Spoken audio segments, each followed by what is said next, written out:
This is my testimony, part 4, from ages 20 to 30, because I'm 30 right now.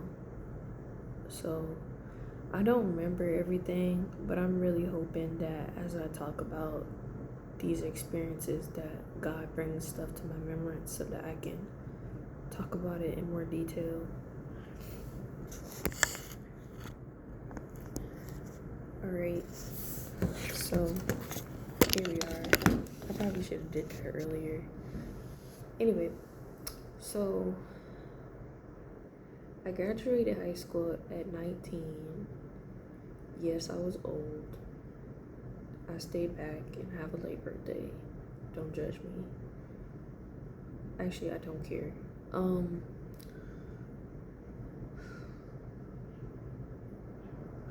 Anyway, I graduated high school. I didn't have a job. I realized once I graduated, at my graduation, that I was not gonna have any of the friends that I had in high school, because I really don't feel like I considered them my friends. I really had them as I considered them placeholders. Is it good? No. Are people worthy of actual friendships? Yes. But did I realize that at that time? No. So I also had very severe DID at this time. And I remember I had very bad depression at age 20 to probably 24. And so there are things I just don't remember because I had DID. I had already attempted suicide multiple times at that time, probably at least 5 times, and more times after that. But at age 20, I think I started working at LA Fitness when they had actual LA Fitnesses, when they weren't a Sportas, because I don't know if you guys know, but a Sporta is literally LA Fitness. I worked there for 4 years, and I had a close relationship with my boss at that time, who's named Peter. Peter was awesome. I still think about Peter. I hope Peter's good.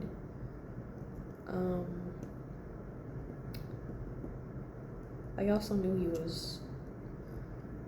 Anyway, I knew Peter was homosexual.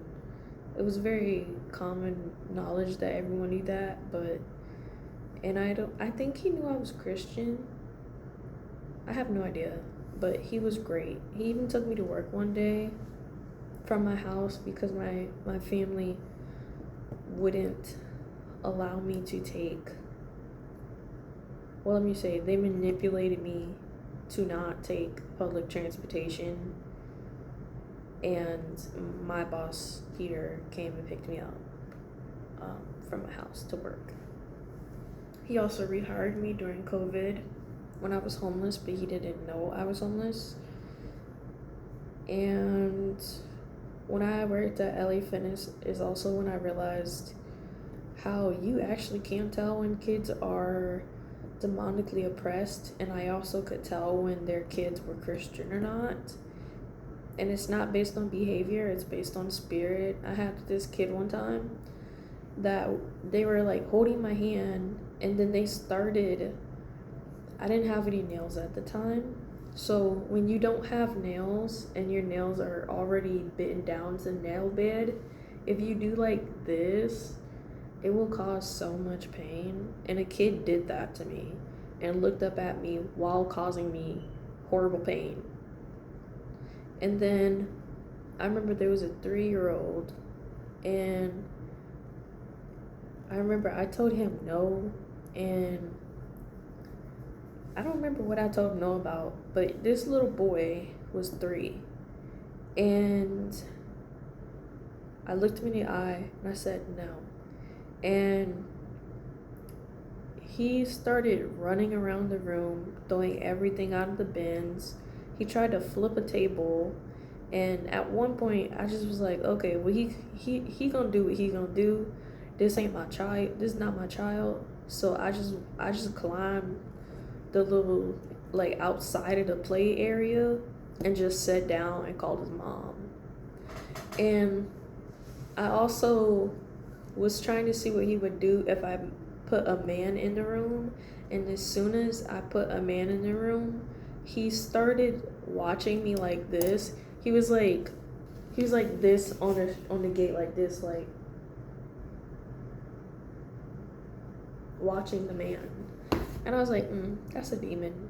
That's 100% a demon. So yeah. And then when I talked to his mother was like, the doctor said he's just 3. And I was like, no, he needs deliverance. But anyway,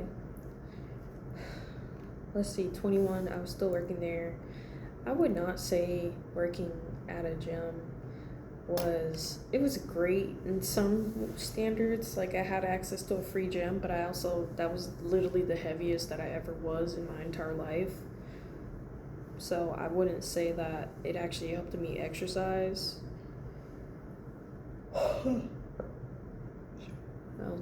Anyway, I saw a lot of practices of sales guys. People tried to get me to commit fraud with them. I did not do that. I remember this one guy though, he created fraud so bad that he disappeared 2 months. Like, for 2 months after he disappeared, we kept having to tell the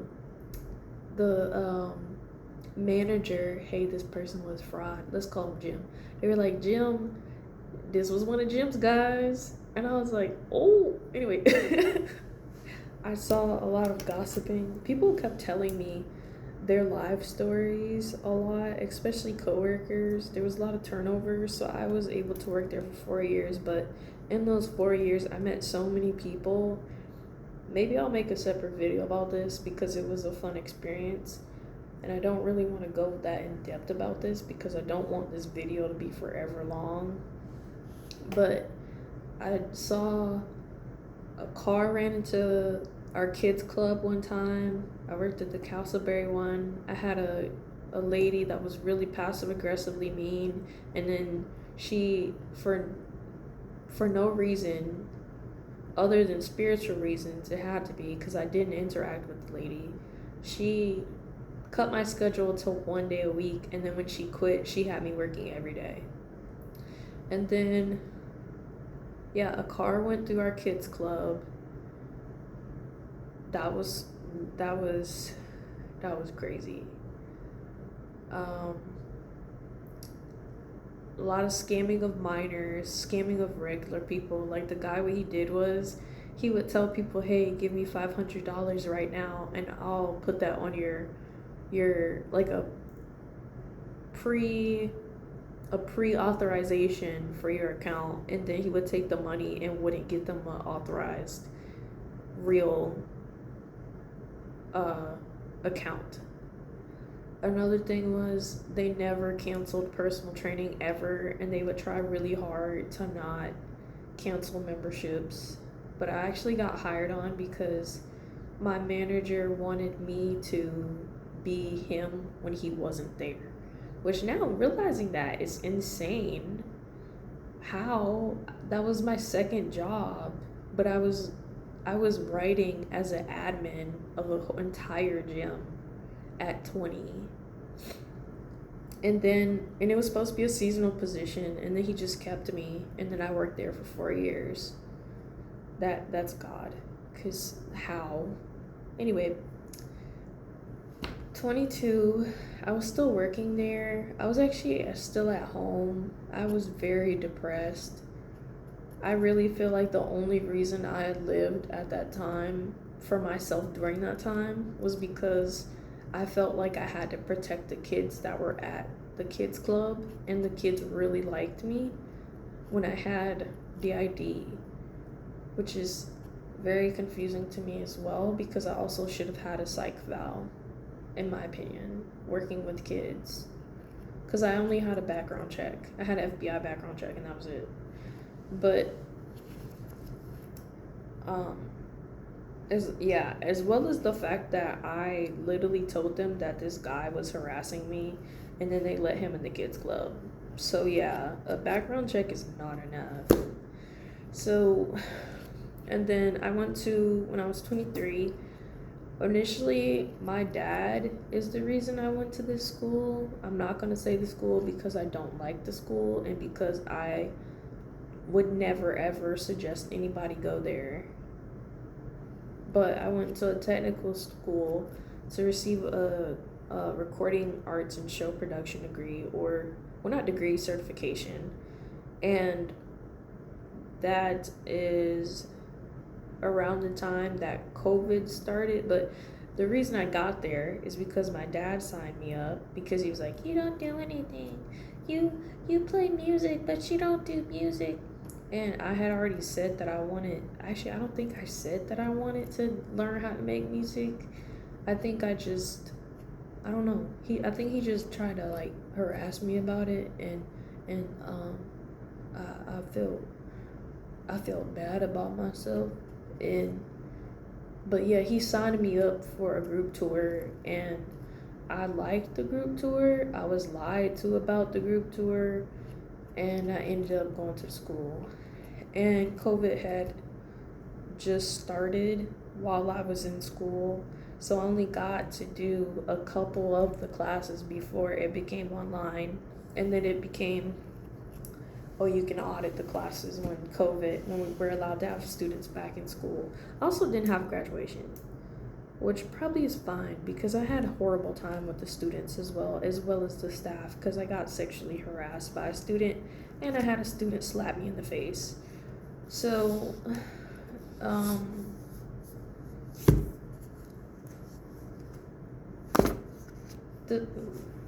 really don't want to say this, but I do want to say this. But the guy that slapped me in the face was harassing other students, and after he slapped me, my personalities told him that he should be glad that he was dealing with that personality, because it would have gotten violent. And instead, I just made him buy me lunch, and he did. So that tells you a lot about him. But the school was terrible. I learned I learned that I probably would have been better not going to school, but I can't be mad about it because I met my husband there. So, yeah, that's pretty much the reason I went. I met my husband there. Anyway, that was also around the same time that I became homeless. When I met my husband, my mom and dad. My mom started locking me out the house. My dad would sometimes let me in, but they took my house key and told me I had a curfew, even though I was 24. And they also started taking my stuff and trying to hoard it, even though it had belonged to me, like my saxophone, since I was in middle school. They took that, and if I didn't say this in the past video, yeah, I did, but I'll say it again just in case you guys didn't see it. I had a saxophone that I literally asked God for a saxophone, and somebody just gave me a saxophone for free, and I had it from middle school until probably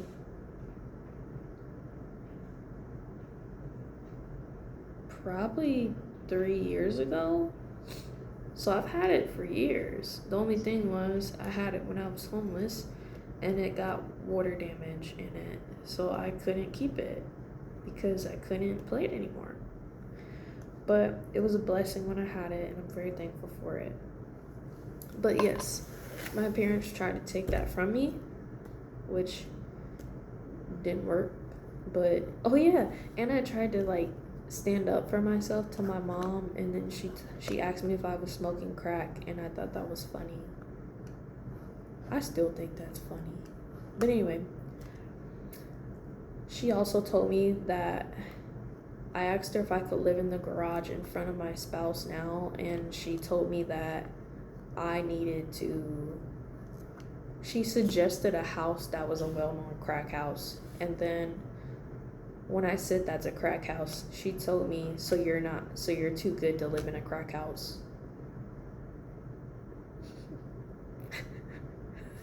I think everybody's too good to live in a crack house, even crack addicts. Like, We want better for everybody.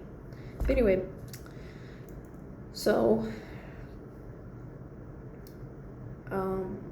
my spouse and I ended up working for a. He ended up working for, well, this is about me.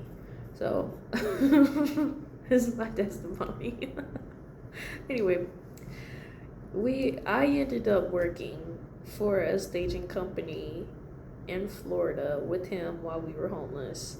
And we worked all in Tampa. We worked in maybe Castleberry. We worked at the stadium, setting up equipment for different stages for artists.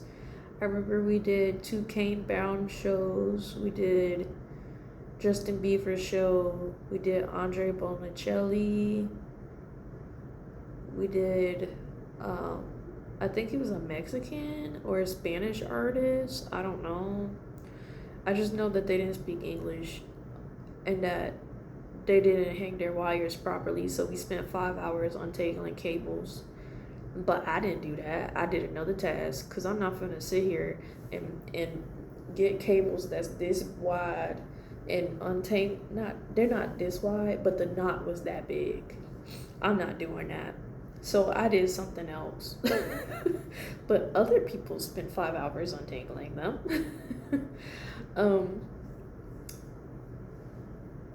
The Justin Bieber show was fun. And a lot of people don't realize that when you're setting up stages for artists, you don't really see the artist there. They're not there doing the setup. They're only there when the stage is set up and when they get off the stage. And half those people, the only people I saw that actually walked through where we were was the opera singer Andre Bonicelli, and he was kind and he waved at us.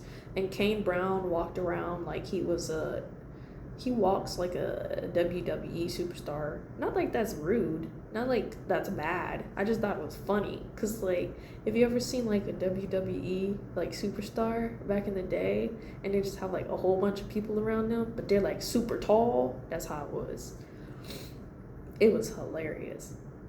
When Justin Bieber came to Florida, it was funny because you could watch how people either, like, it was guys that was like, I don't care about Justin Bieber, but they looking, you know what I mean? They was like, where he at? And then there was girls like, I saw his face. And I'm just like, I see nothing. I always missed when people were walking in. Most of the time I only saw either when their car sped away, because when he got off stage, his car sped away. My fiance, who's my husband now, worked a Kiss concert. I saw when their confetti bomb went off. I didn't work the Kiss concert, but I was in the vehicle. I like watching them escape their stage. And I like watching I liked putting up this, I liked how technical the job was. I liked that there was something new to experience. And I didn't watch the shows, but I liked seeing the different people. I remember I asked this girl one time who her favorite artist was, and she was like Daft Punk. She said, who's that? That guy that be acting funny when he acts. What's his name? The one that sings, I can't feel, what is it? I can't remember. Don't he got a song about shrooms or something? Hold on. It's The Weeknd. The guy from The Weeknd. Or the guy that is The Weeknd. I have no idea. She told me that he was her favorite. I saw girls that were willing to do anything to be backstage and to be recognized within the music industry so that they could see free concerts. I saw women that complained the whole time and talked but did nothing. I saw guys that would try to be the boss but literally had zero comprehension skills of how to get the job done. I saw this guy try to emasculate and be rude to this guy who he said didn't pass a drug test. And I called their manager and was like, hey, I don't care if he's on drugs, I don't care what he did, but you don't sit here and emasculate him in front of all of these people, because these crews aren't small crews. They're like there's like 200 people in the crew, and then you're separated by the jobs a lot of the times, or you're working on the same job together but on different lines, and I don't like that. We also had a guy that felt like he had to separate me and my then fiance to check where I was, see where I was at, watch me continually the whole gig, but doesn't talk to me not once. Not that I wanted him to, because that would have creeped me out, because he was actually fairly old. Let's see, there was a lot of, I will not lie, at this time, I definitely thought I was a Christian, but I definitely cussed out lots of people at that job. I definitely did. I remember this guy got rude with me, and I might put the video up about it. I don't know. Maybe. I don't know. Not because it's embarrassing, but just I've evolved. But I guess we do need to talk about our past.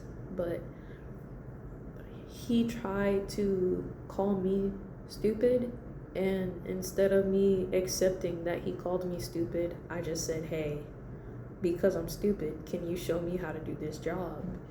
And then he started cursing at me and called me the B word, and then I just said, well, since I'm a B, can you tell me how to do this job? And he couldn't tell me how to do the job. So, and instead of just saying maybe I should stop, I just turned it back on him, and then he started talking about trying to fight me. And this was a manager. This was a guy that was supposed to be over us. And he started backtracking down a mat, like up a ramp on the stage, and cursing at me. And I thought it was hilarious. And none of the people that were on our crew confronted him. But yeah. Excuse me. So yeah, and staging also has like a hierarchy. I don't do hierarchies. I've never done hierarchies even before I fully was submitted to Christ. I definitely was not like, the producer matters more than me, or this person matters more than me because they're this race, or this man or woman or whatever. So audio work was not for me in that sense. Oh, and also I'm homeless at this time too, living in a car in Florida. I would say the best time was when it was cold, and the worst time was when it was hot, because it's scorching. The best thing about being homeless in Florida is there were a lot of resources, but a lot of atmosphere are not safe, just because some of your biggest threats while being homeless is other homeless people. People also don't understand that I was working and homeless, so they assume that you're poor. They assume that you don't have money. They also assume that you're unintelligent. I had a lady that was at the library one time.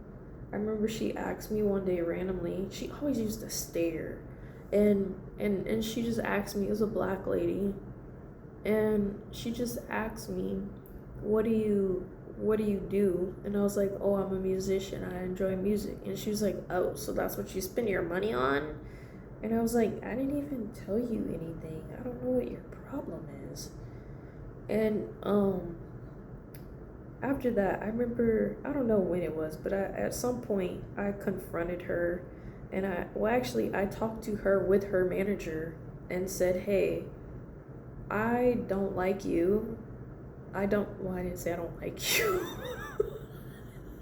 But I was like, hey, I don't appreciate the way you spoke to me that day, just because you think homeless people are some type of way. never confirming or denying that I was homeless. I was just like, you're disrespectful and you don't treat people that way, as well as don't keep trying to approach me and pretend like you're my friend when you're not. So I just directly told her, like, stay out of my space, stop following me and my fiance, and stop trying to engage with me as if we're friends when you clearly have shown who you are by the questions you're asking. And she tried to backtrack, and I said, thank you, have a great day, and I left. And yeah.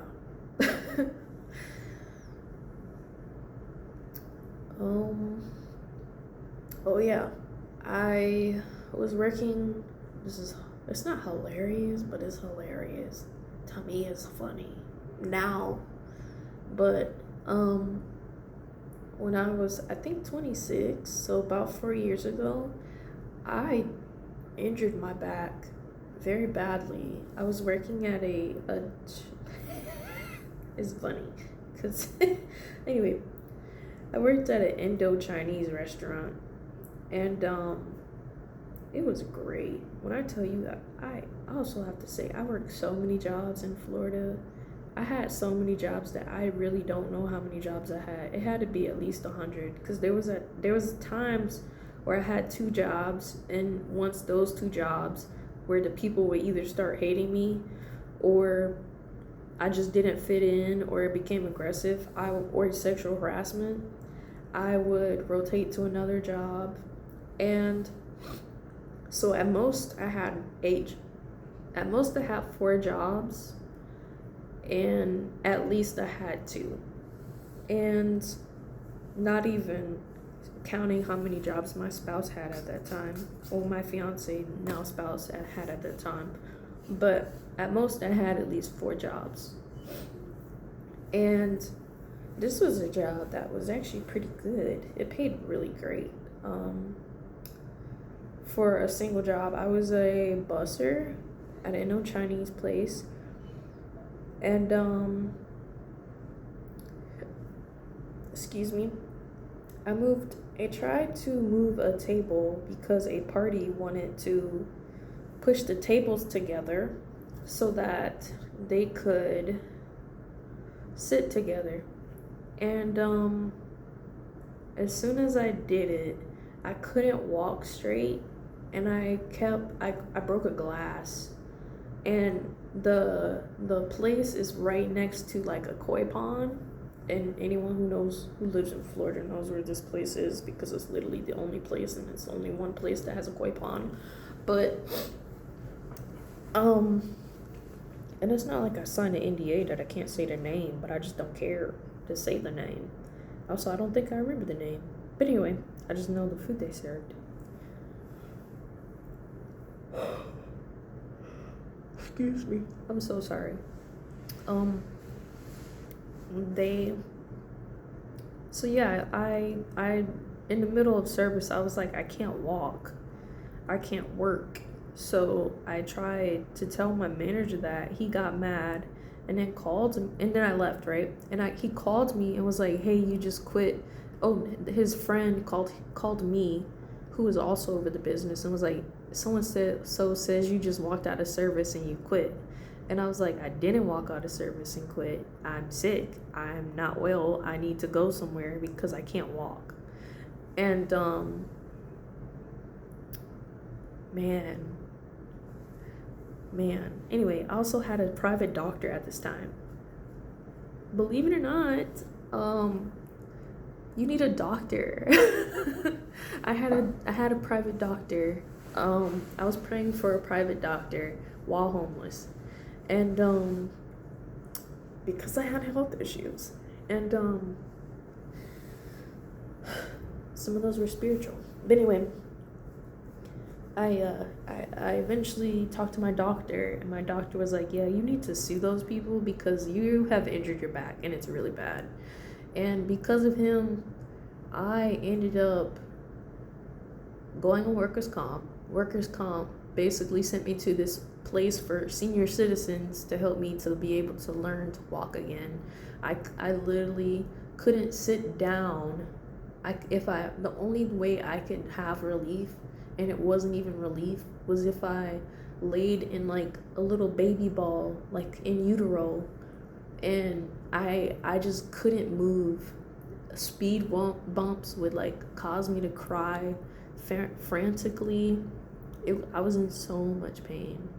Like, I was in so much pain that as soon as the first pill wore off, I would be taking a new one because it was so bad. And it wasn't, I never had relief unless I sleep. Well, I still felt it in my sleep. So I was in a lot of pain. And I couldn't walk, I couldn't move. I had to have help to go to the bathroom. Like, it was bad. And eventually, excuse me. So, yeah, eventually they weren't doing what they were doing on work, supposed to be doing on workers' comp. So I had to sue them because they only paid for a week for me to go to not personal training, but physical therapy. And physical therapy did help, and it also did help that they were helping old people because they were so gentle with me. They were so kind, and I was so thankful because they helped me a lot. I think I was working at RDV at that time, which isn't called RDV now, which is a sports. It's a part gym, it's a part ice skating rink. But aside from that, I ended up having to sue them, and the place I sued them at, they got part of the settlement, and that money also helped us while being homeless, because when we got COVID, specifically when I got COVID, we had the COVID that was more like a flu, so we couldn't work for about a month, and a lot of that money stayed for a number of years to help us to be sustained when we got sick. So, and the crazy thing is also, I really think that it's not crazy, but it's supernatural. I think that my doctor was an angel because he was so gentle, he was so kind, he was such a safe person. And I don't think that, and since that, he has disappeared. I still can't find any information on him, and I still can't find my records from that time because he's gone. And I really think that was God looking out for us, because I really would not have known anything about being hurt or anything. And he's also the reason why, I'm very for private practice doctors. I think they're the best.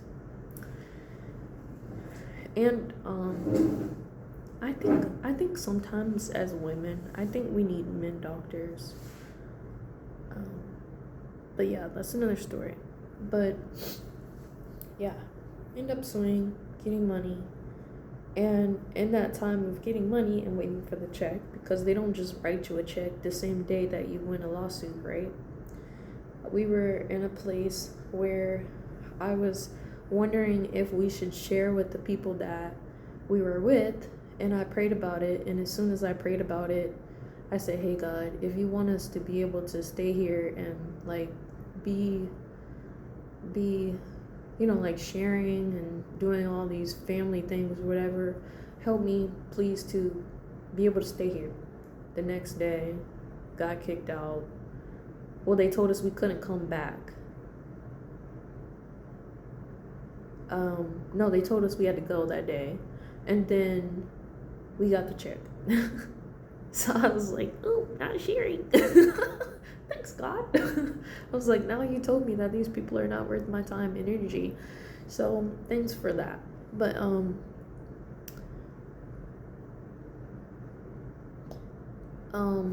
yeah. When I tell you 3 years ago, when we were in Florida, somehow some of the family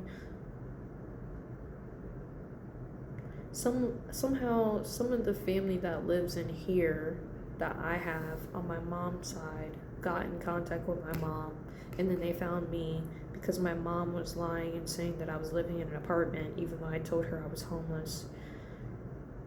Also, during this time, my family was having a lot of health struggles, and during that I was there, but they never really helped me while I was homeless. It was more of, please leave and you can move your stuff, from my sibling. And then my parents were sick, so I was there during that, and I visited during that, but as soon as they got better, they just acted the same and went back to witchcraft. So yeah. Anyway, my aunt got in contact with me and then was like, you can come to Georgia. And after a while, I did come to Georgia when I was 27, so 3 years ago.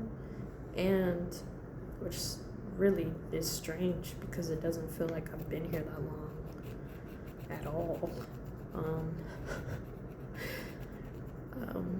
Which is also funny because even when I was a kid, I always used to think that I wanted to be in Georgia, and now I'm here, and I really think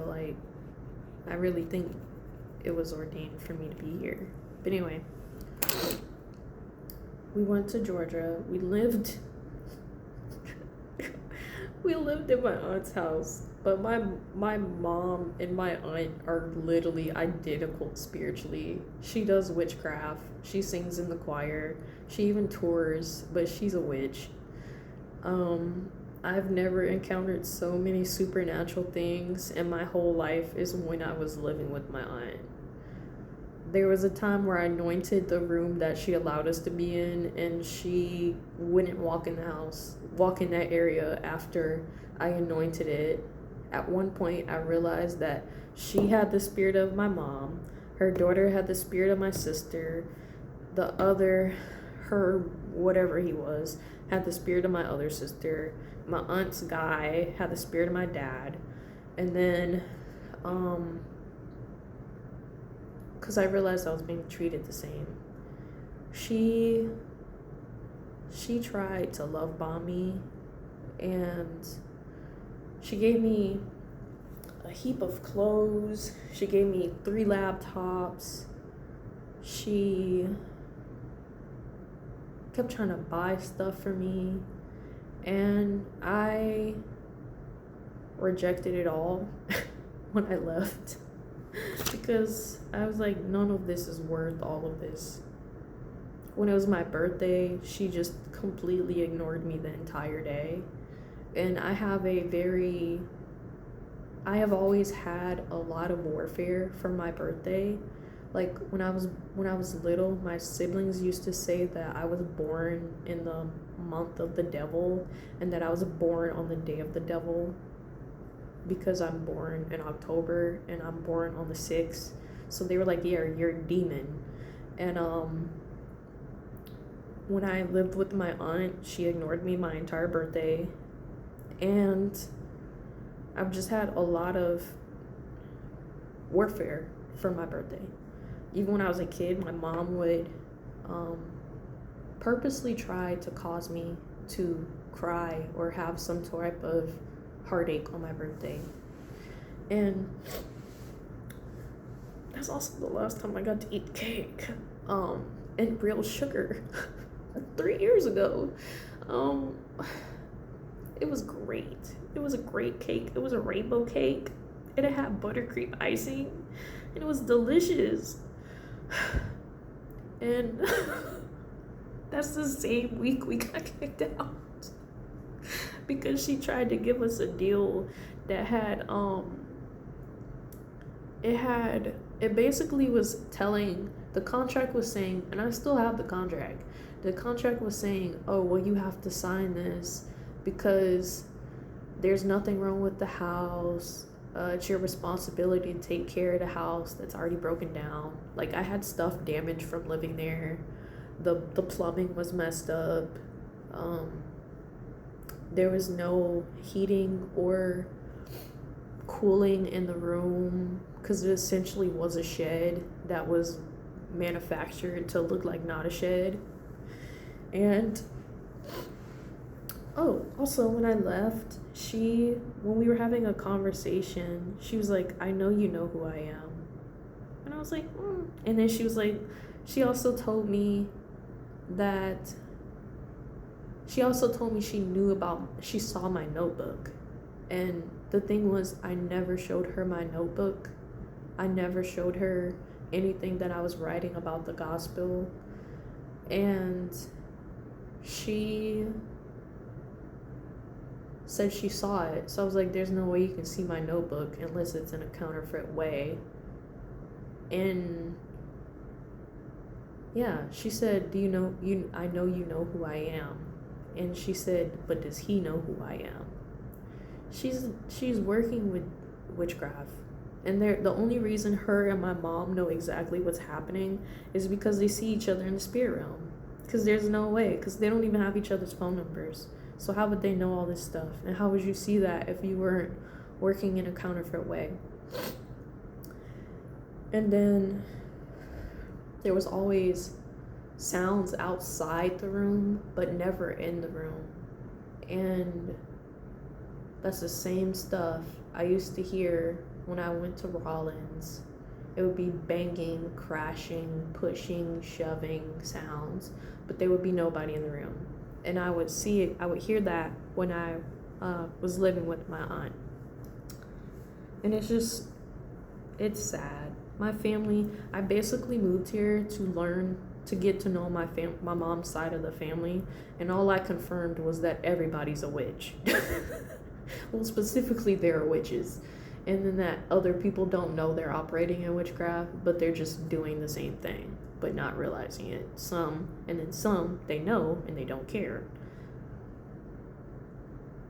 And then there's some that really have similar stories to mine and still don't care and still chose. The crazy thing to me is, I said to them when I met them, I said, hey, when I encounter people sometimes, I said, hey, when I lived with my family, everything that they made fun of me about ended up happening to them.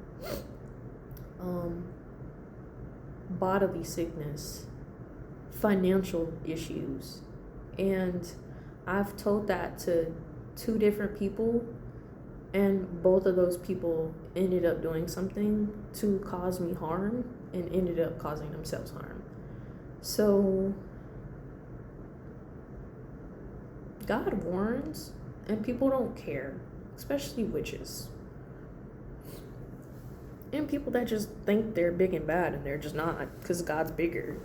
It just doesn't work. I remember one time we were sleeping at a hotel parking lot, and this lady was looking at us at her car and looking at us in our car sleeping, and she said something disrespectful, but I didn't actually hear what she said, but I felt the spirit behind it. And as soon as she tried to leave, her car didn't crank up. So let's be silent. And I'm not saying that as in like, yeah, Jesus, but I'm saying it as in like, you don't know who these people are, so why don't you just be kind to everybody so you don't curse yourself. But people have no discipline. That's the truth, including Christians. Because all of these people say they're Christian, by the way.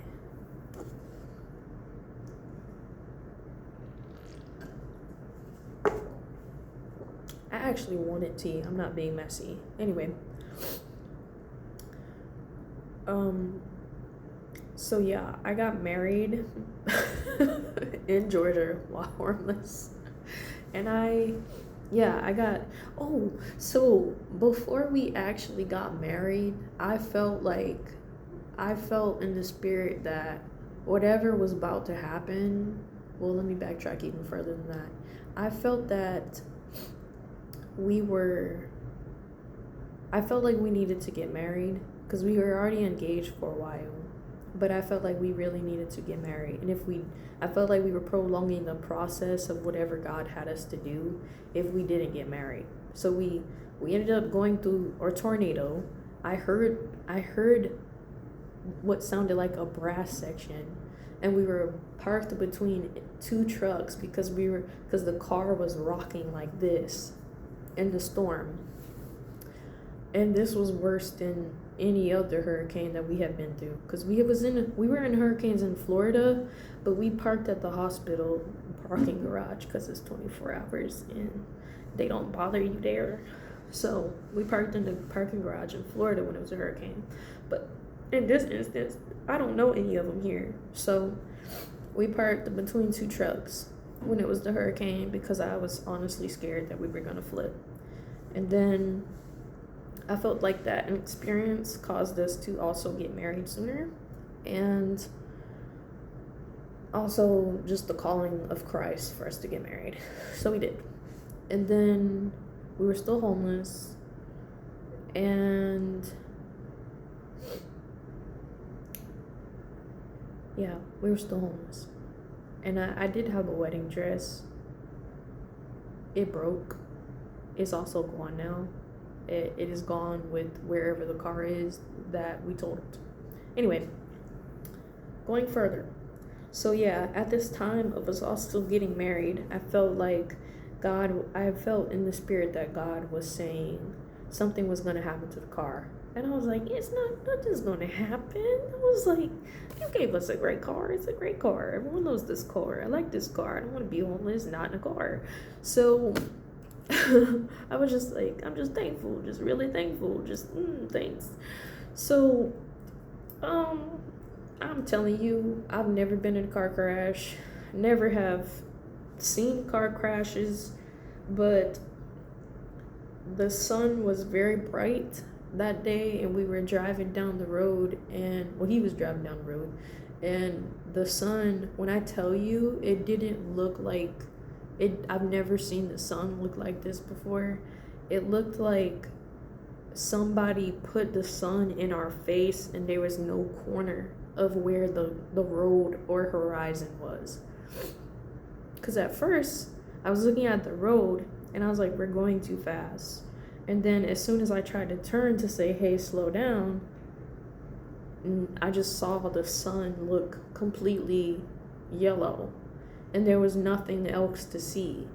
And then I saw black. And then I don't know if my eyes were open or if they closed. I think I went unconscious, but I'm not sure. But, and by the way, I was not wearing a seatbelt. I had a blanket, tucked around me, despite it being hot.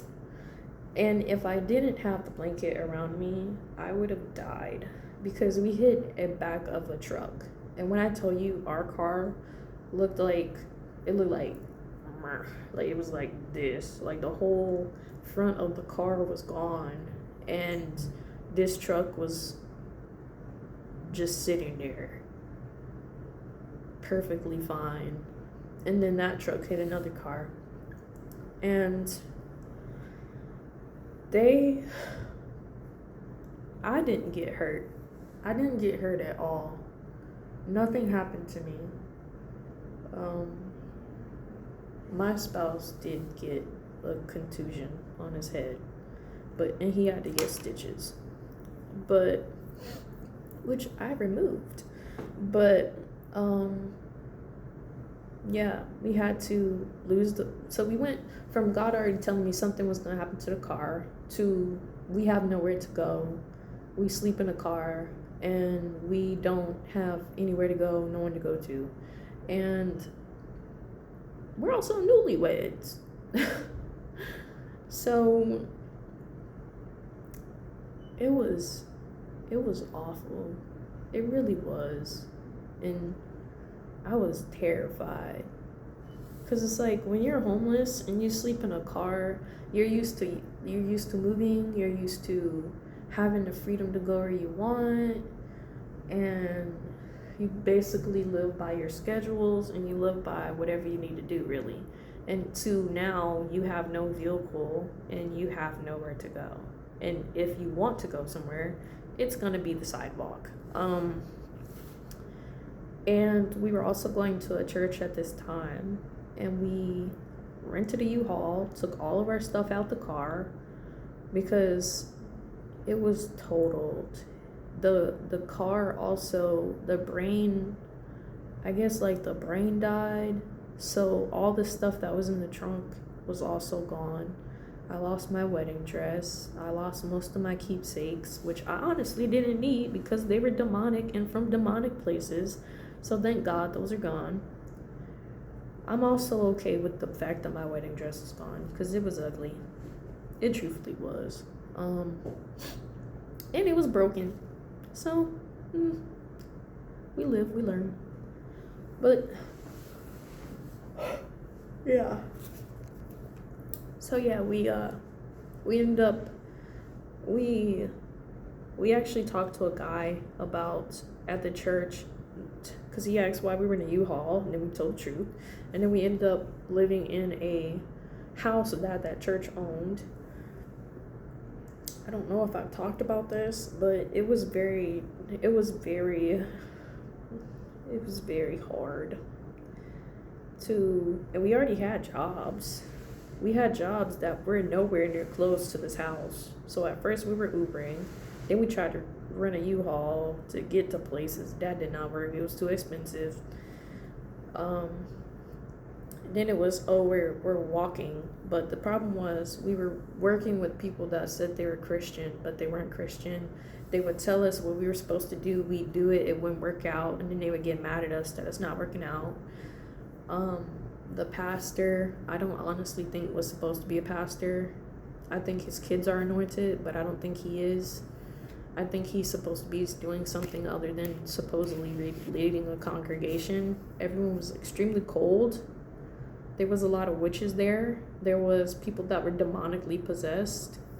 And I don't mean like spiritual strongholds. I mean like actual demons, I believe. Because they're not Christian.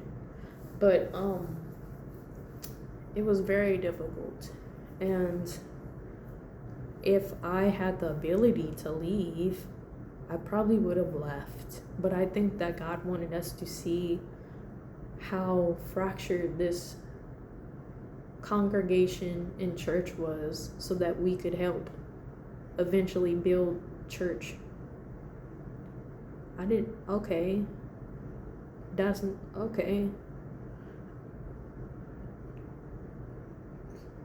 I didn't actually think that, but like it just said that, like Jesus just said that through me.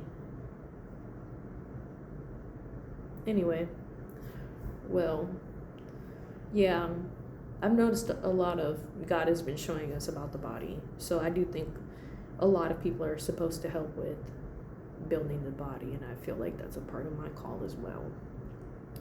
But God just said that through me to you guys, so I realize that now too. So I'm very thankful for that. Anyway,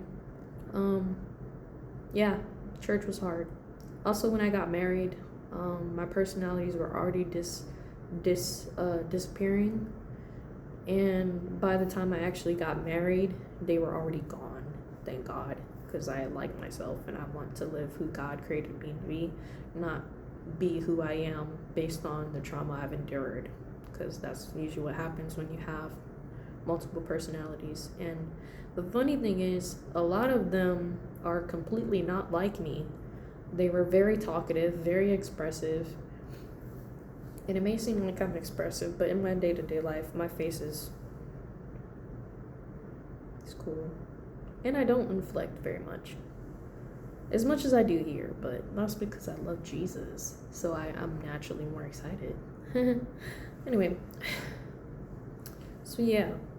Oh, and so this guy was supposed to be helping us in Florida. Things are being recalled now that I'm here and talking about this. But I remember this guy was supposed to be in a Christian foundation, and he basically told me that I should prostitute to be able to make money.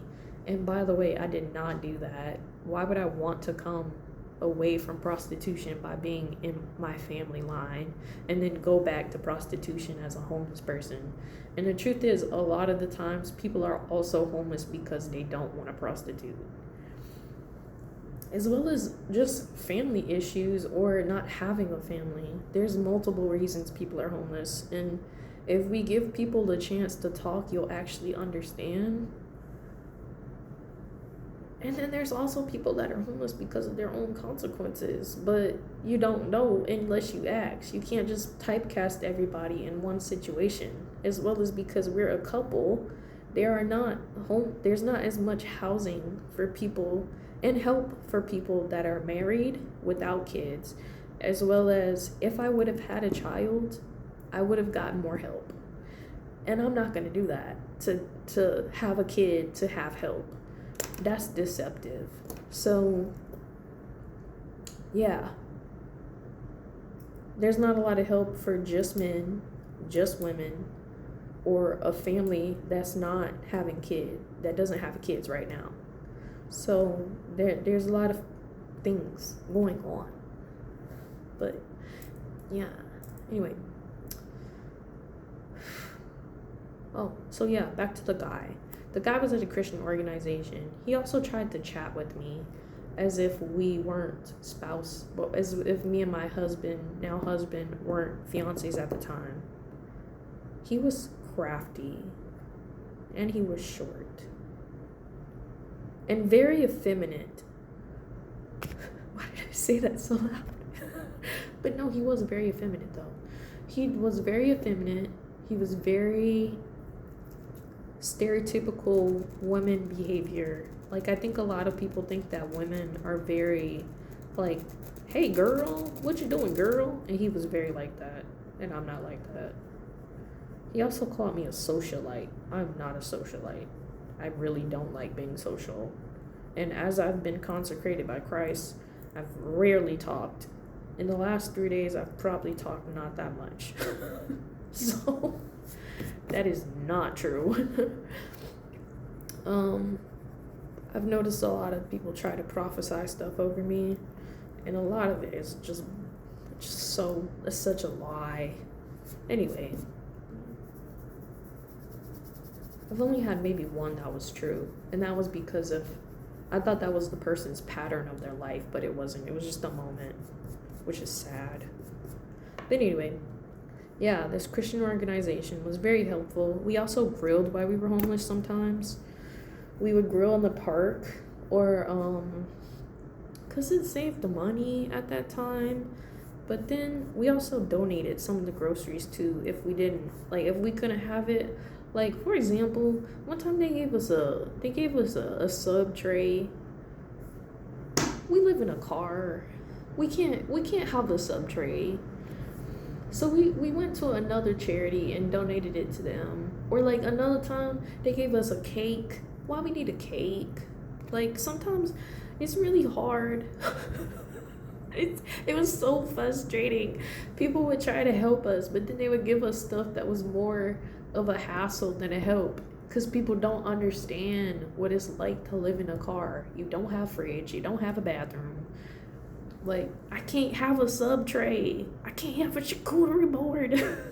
If I want ice cream, which I probably can't right now, but if I wanted ice cream, I would have to eat the whole ice cream. So I can't have a container this big of ice cream, because I'm not gonna be able to eat that. And people didn't understand that. And I'm trying to explain. Well, actually, I didn't explain, because I actually saw people that would be like, I don't want this. Like, they'll be like, I don't want that. And then they would just like give it back. And I was like, oh, not kind. You also see that there's a lot of like appearance things. People will have 5 cars, 3 cars, but they're in a food pantry just like me. You know what I mean? Like, people were excuse me, seeming like they have it all together and they really didn't. But I do feel like there was times where, yes, we live in a car, but we have financial stability to live in a car. You know, I didn't have to be on the sidewalk. Anyway, and I just couldn't afford a place. That was it. Like, that's literally all it meant. That doesn't mean I don't eat. That don't mean I'm not sleeping. That don't mean certain things. Also, this homeless lady tried to set us up one time. She was homeless and she had a storage locker. And I looked up her storage locker and the asking price for storage lockers, because you telling me you're homeless, I only see you with one bag, but you have a storage locker, and you told me you have kids, and your storage locker is in a high populated place that I can't afford to buy a storage locker at. It was $123 a month for her storage locker, and you told me you don't have a job. So I was like, you doing something illegal. She tried to set us up one night. She was like, which also don't tell people where you sleep at. I told her the area we slept at, and she was about a block away watching us like this in her truck. And we looking at her like, what are you doing? We've seen you. We know who you are. And a car came by and was like this, like, and we looking at them like,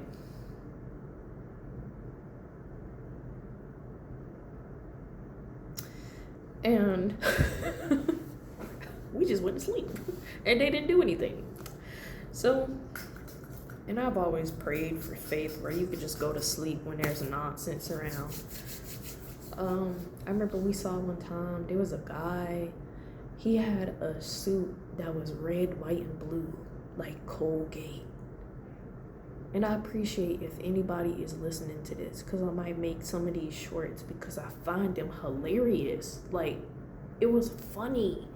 He was selling something and he was dressed like a Colgate, like the toothpaste. It was funny. Some of the homeless things were hilarious. And then there was some things where it was pretty like sad, like not like sad, like but sad like, ooh, we struggling. Like, for example, we might have had money to pay for what we needed to pay for, but we needed that money to pay for that thing. So we needed another option to pay for food. So food pantries, or there was this thing that also had, I think it's CVS or Walgreens, they had where you could pay, if you had a CVS or Walgreens card, I think it was CVS, you could use the $10 monthly that they had for you to use, and we would use that to pay for food instead of using our money to pay for food because we needed to use it for other stuff. Or another time we had to count nickels and dimes and quarters to pay for gas. But was that a lesson? Yes. Did it help us? Yes. Was it embarrassing? Maybe a little. But I grew, I learned, and thank God I've never had to do that again. So yeah, going back at the church, ended up the rules for the church kept changing, kept moving. It was confusion, it was disorder, it was rejection, so much rejection. Never had so much rejection in my whole life than at this church. And I was like, Jesus, why do these people not like me? Why did they group up against me? And then why is it so hard for me to serve where you told me to serve? And I was allowed to be in their food pantry, but I wasn't allowed to praise dance or sing or do anything else. And God had already told me before that, go where they accept you and don't where they don't. So I did that, but it still hurt. But because people pretended like they wanted to help, but then when you asked them, they weren't there.